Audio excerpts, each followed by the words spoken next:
Magandang hapon, ngayon pa'y araw ng Martes, September 26, 2023. Update po muli sa lagay ng panahon.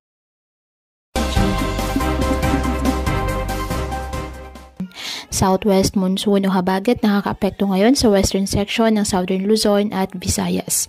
At mga localized thunderstorms ang nagpapaulan naman sa iba pang bahagi ng ating bansa.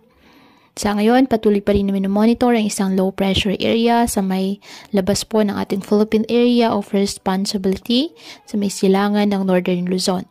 Ang nasabing low pressure area, mababa ang tsansa na maging bagyo sa loob ng 24 oras. Ngunit patuloy natin na i-monitor dahil posible pa rin po ang pagbabago sa nasabing forecast.